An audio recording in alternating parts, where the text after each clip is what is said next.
오늘 우리가 봉독한 본문을 보시면 교차적으로 등장하는 두 개의 단어가 있습니다.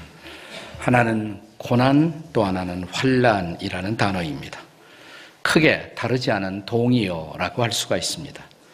하지만 고난이 우리가 경험하는 일반적인 삶의 고통이라면 환난이라는 것은 본래 환난이라는 단어의 히라보는 틀리피시스라는 단어인데, 이 단어의 의미는 어떤 무거운 것이 우리의 가슴을 짓누르는 고통, 그런 뜻을 갖고 있습니다. 우리가 인생을 살다 보면 문자 그대로 그런 환난을 경험할 때가 있습니다. 미국의 기독교 작가 중에 좋은 글을 많이 쓰는 분으로 알려진 프레드릭 뷰쿠너라는 분이 계십니다. 이분은 1930년대 미국의 경제 대공황이 닥쳤을 때 그 공황의 한복판 속에서 자기 아버지를 상실하는 아픔을 겪습니다. 본래 그 부친은 굉장히 부자였는데 경제 공황 속에서 자기의 전 재산을 잃어버리게 됩니다. 그 고통을 이기기 위해서 그 부친이 포금을 시작했다고 합니다. 어느 새벽, 그래도 해소되지 않는 마음의 고통을 이기지 못하고 자기의 자동차를 세워두는 차고에 들어가서 문을 잠근 채로 시동을 걸고 있다가 아침 무렵에 가스 질식사로 발견이 됩니다. 일종의 자살이라고 할 수가 있겠죠. 그런데 그날부터 이 어린 프레드릭에게 고민이 생겼습니다. 사람들이 내 부친은 왜 그렇게 일찍 돌아가셨느냐 질문을 받을 때마다 대답하기에 어려움을 느낍니다. 자살하셨다라고 대답하기는 어려운 일이었습니다.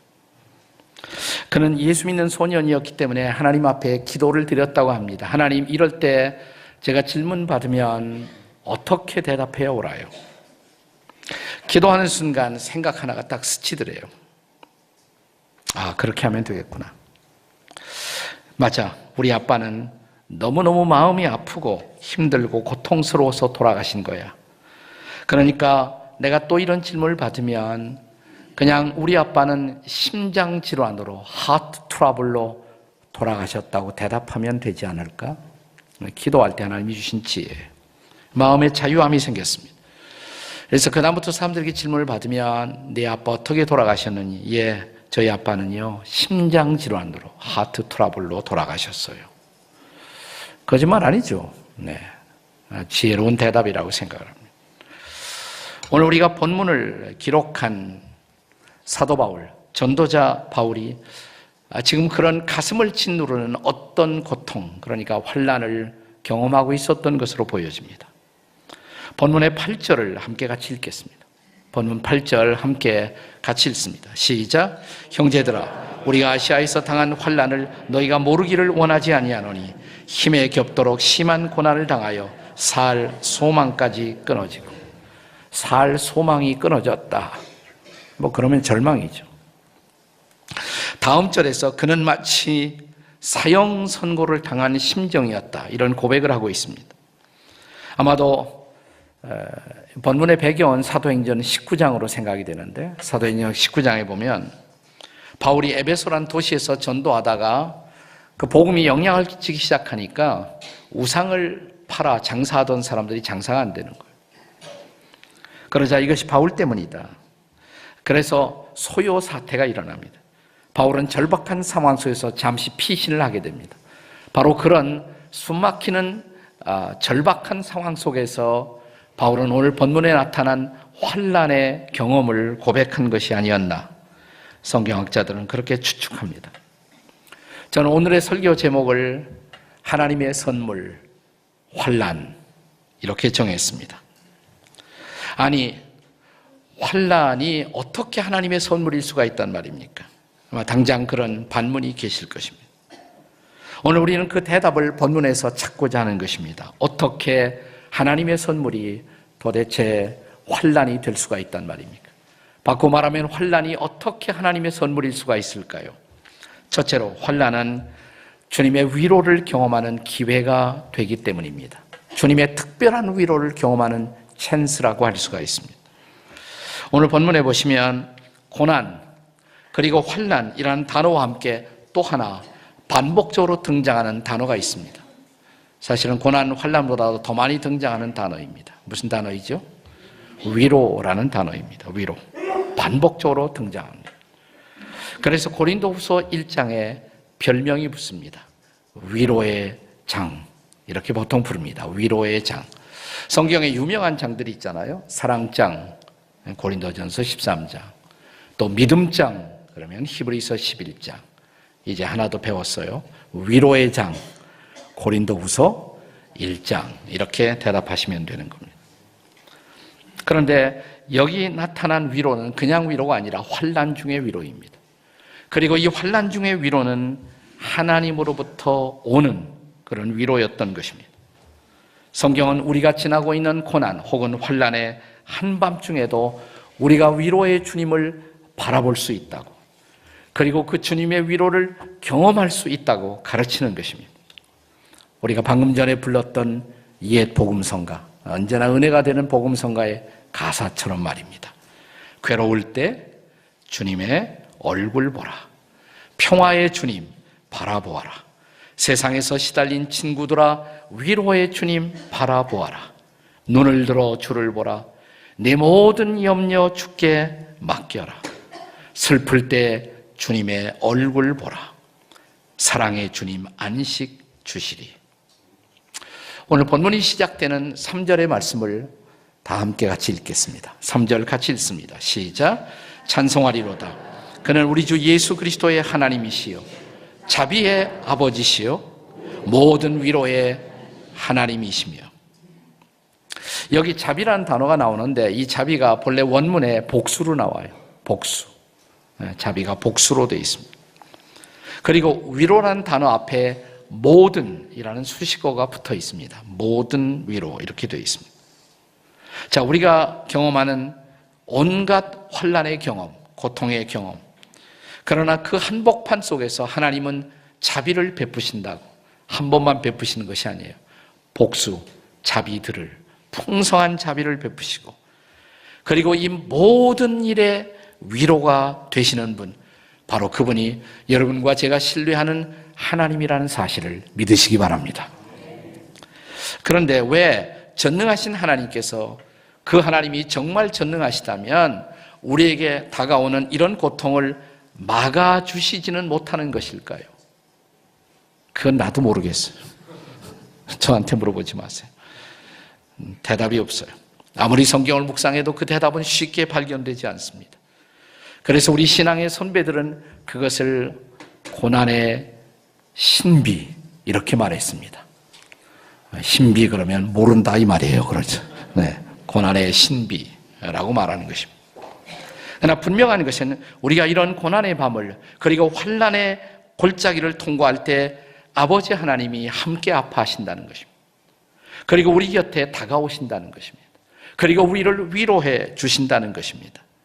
자, 아버지 하나님은 역사의 한복판에 그 아들 예수 그리스도를 보내시고 그로 하여금 우리의 죄를 짊어지고 십자가의 고통을 받게 하셨습니다. 하나님 고통을 아시는 하나님이에요. 그렇죠? 십자가에 달린 그 아들의 고통을 보면서 아버지신 하나님은 얼마나 고통스러웠을까요? 하나님 고통을 아시는 분이에요. 그래서 그는 우리가 고통을 당할 때 그대로 방관하지 아니하시고 우리 곁에 다가와 함께 아파하시며 우리를 위로해 주시는 주님이라는 사실입니다. 오늘 본문의 5절을 다시 한번 읽어보시기 바랍니다. 5절의 말씀 같이 읽겠습니다. 시작. 그리스도의 고난이 우리에게 넘친 것 같이 우리가 받는 위로도 그리스도로 말미암아 넘치는도다. 넘치는 고난이 있으면 넘치는 위로도 있다. 그것을 기억하시기 바랍니다.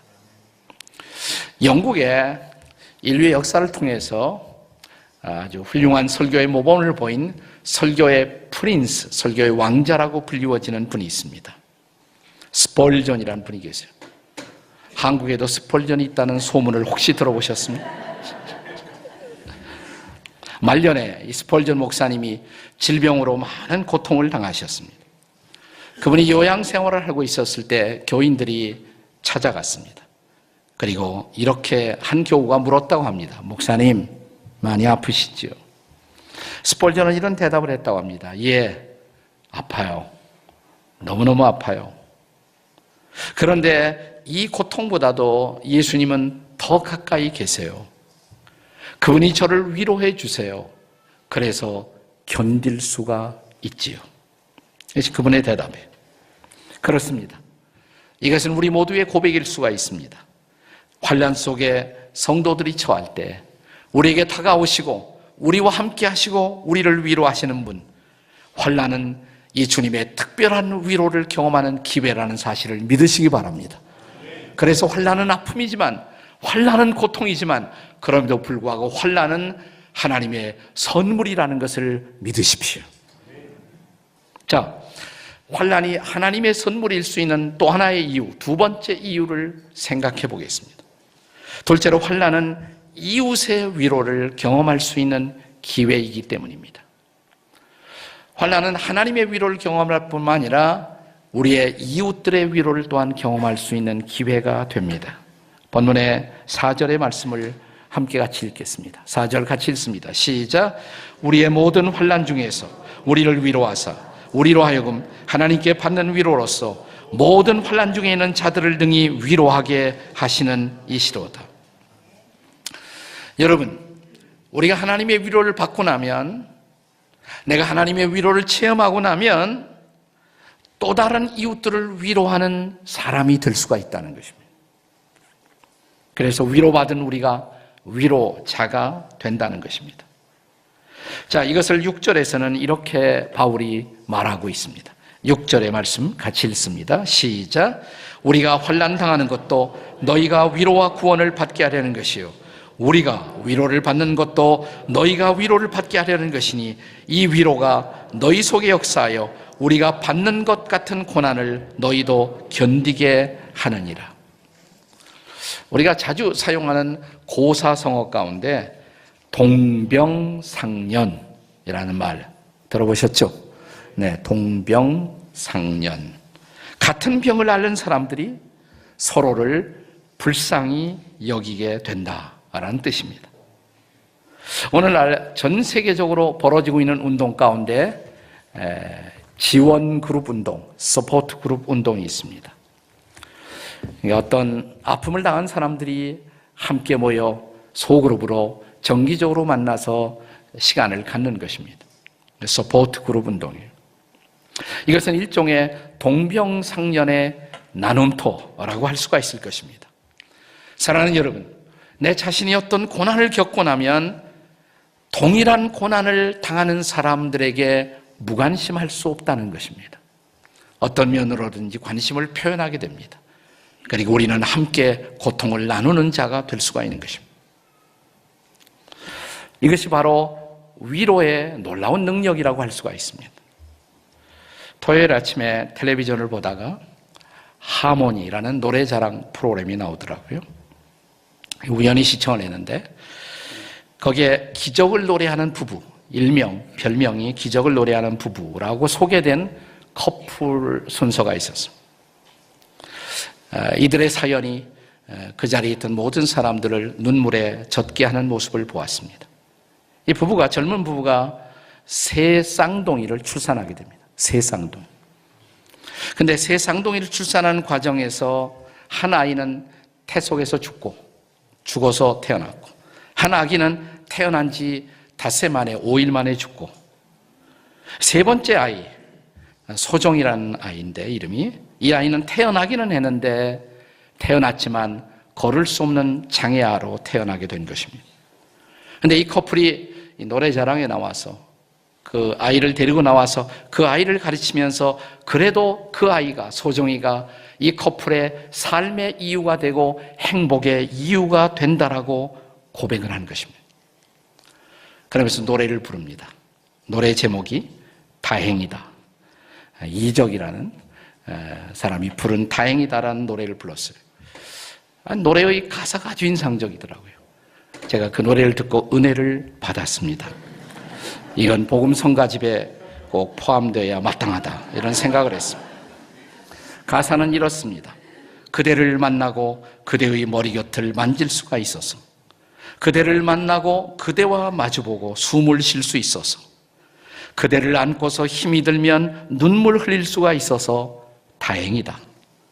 그대를 아는 아름다운 세상이 여기 있어줘서 거친 바람 속에도 젖은 지붕 밑에도 홀로 내팽겨쳐져 있지 않다는 게, 지친 하루살이와 고된 살아남기가 행여 무의미한 일이 아니라는 게, 언제나 나의 곁을 지켜주던 그대라는 놀라운 사랑 때문이라는 걸, 그대를 만나고 그대와 나눠 먹을 밥을 지을 수가 있어서, 그대를 안고서 되지 않는 위로라도 할 수 있어서 다행이다. 그대를 아는 아름다운 세상이 여기 있어줘서 은혜가 되지 않습니까? 네. 이게 바로 위로의 능력인 것입니다. 위로를 영어로는 comfort라고 말합니다. comfort. 두 개의 단어의 합성어예요.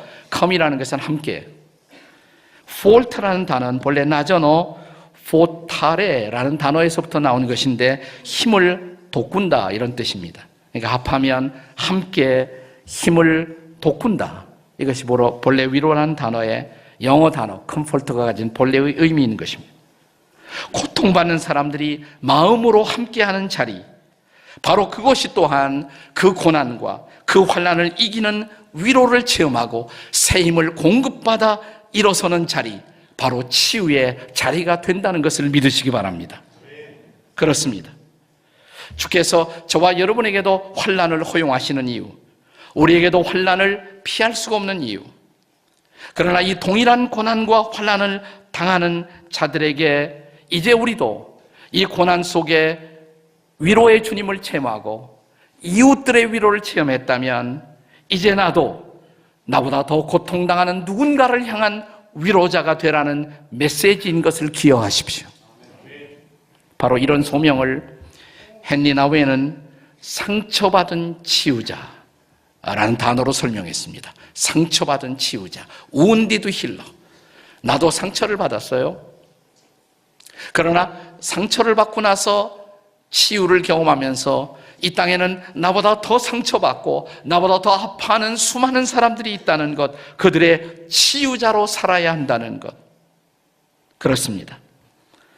고난 혹은 환난은 바로 이런 치유자의 소명을 갖고 우리에게 다가와 우리를 치유자로 만드는 하나님의 손길이라는 사실을 믿으시기 바랍니다. 그래서 환난은 아프지만 환난은 하나님의 선물일 수가 있다는 것입니다. 자, 그렇다면 이제 환난이 하나님의 선물일 수 있는 이유를 하나만 더 생각해 보겠습니다. 세 번째로, 환난은 우리의 소망이 견고해지는 그런 기회이기 때문입니다. 환난은 우리의 소망이 견고해질 수 있는 기회입니다. 7절의 말씀을 함께 읽겠습니다. 7절 나같이 시작. 너희를 위한 우리의 소망이 견고함은 너희가 고난에 참여한 자가 된 것 같이 위로에도 그러할 줄을 압니다.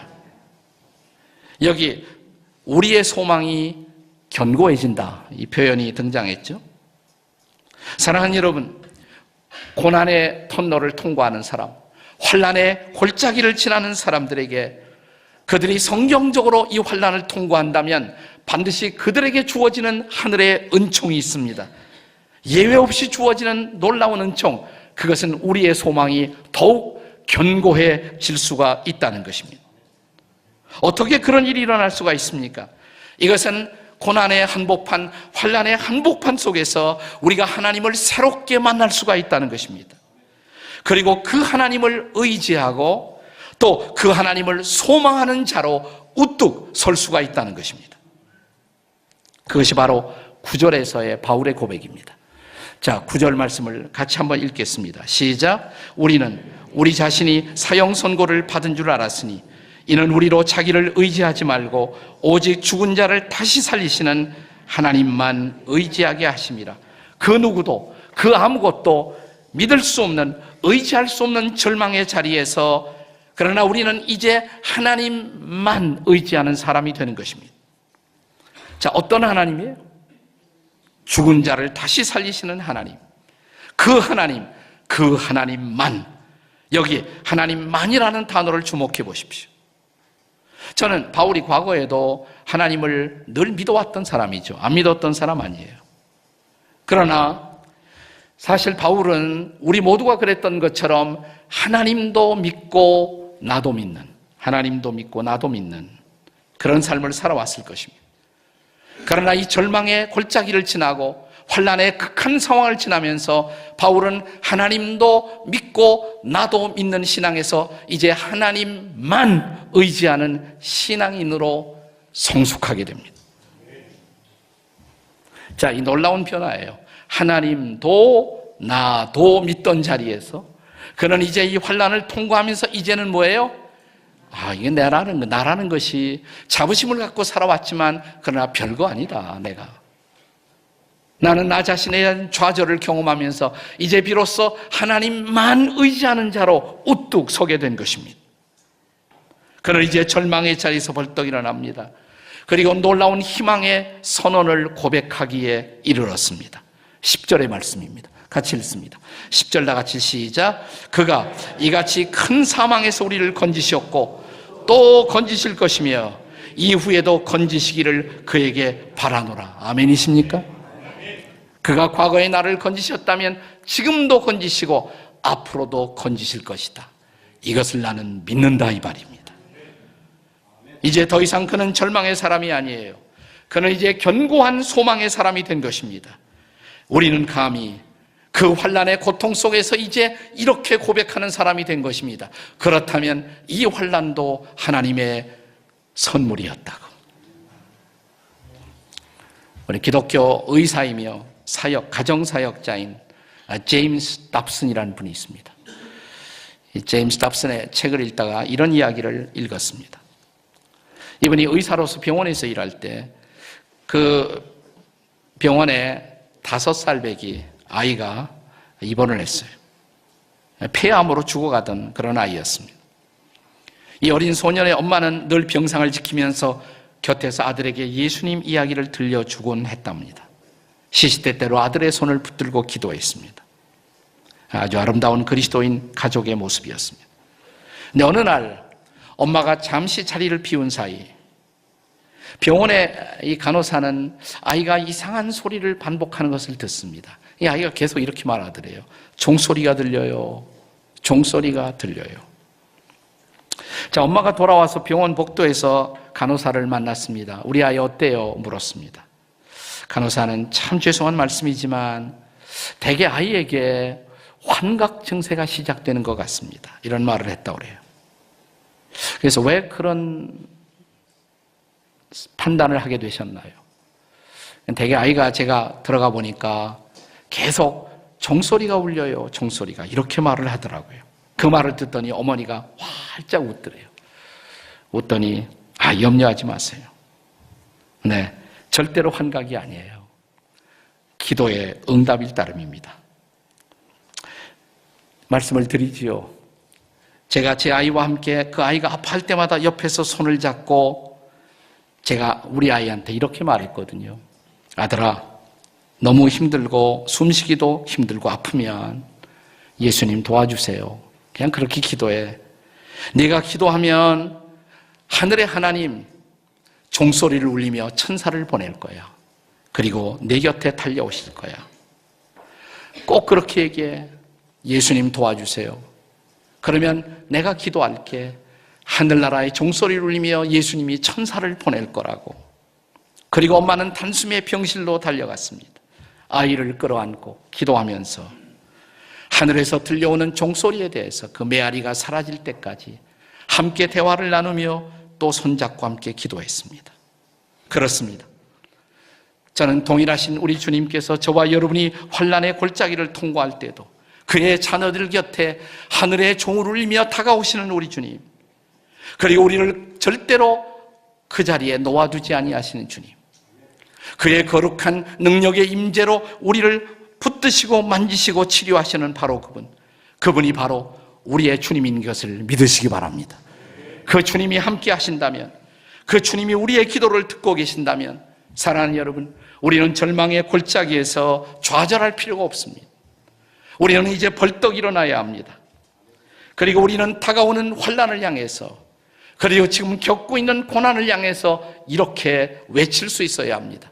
이 환난도 하나님의 은총이라고, 이 환난도 하나님의 선물이라고, 나는 이 환난을 통해서 더욱 견고한 소망의 사람으로 주님 앞에 우뚝 설 것이라고, 오늘 이 고백이, 이 은혜가 저와 여러분에게 임하시기를 주의 이름으로 축원합니다.